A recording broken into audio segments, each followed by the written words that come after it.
Bliss was it in that dawn to be alive. William Wordsworth penned those lines on the French Revolution, but had the great poet still been around in the 1960s, he might well have equally applied them to Scottish football in the historic season of 1966-67. Modern supporters under the age of 50 or so may wonder what all the fuss was about.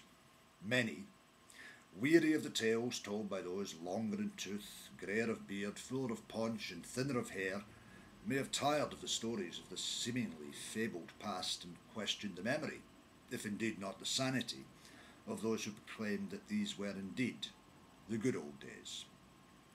And yet they were. The record books don't lie. During this single season, Scottish footballers did indeed ascend football's Everest. The world champions were humbled in their own backyard. The might of Europe bowed down to Scotland's finest. Record books can give us the bare facts, but they can never describe the passion, the excitement, or the sheer exultation of those who were there or those who watched on TV. Those who can remember what happened and who, when they tell their tales of olden glory, exaggerate not one whit. Yet amid the great achievements of the national team and Scottish clubs in Europe, Scotland's humbling of England, Celtic's victory in the European Cup, Rangers' march to the Cup Winners' Cup final, and the great performances in continental competition from Kilmarnock, Dundee United and Dunfermline Athletic, came other equally historic moments, such as Berwick Rangers triumphing over their Glaswegian namesakes in the Scottish Cup, perhaps the biggest shock in that competition's long history. Historic too, but for the wrong reasons, was the demise of Third Lanark, one of the founder members of both the SFA and the Scottish League. That sad event came at the end of a season the likes of which may never be seen again in several lifetimes.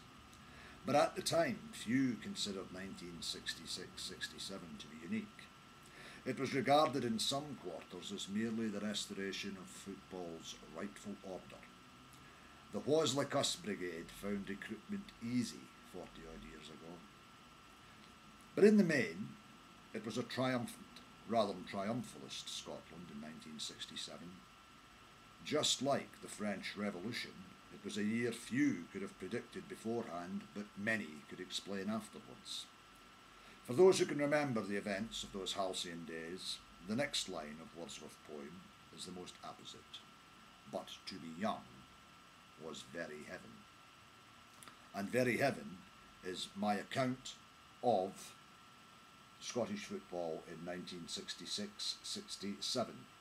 The book is available on Amazon.com, Amazon.co.uk, Amazon.de and Lulu.com, both as a paperback and for Amazon Kindle. Thank you for watching this.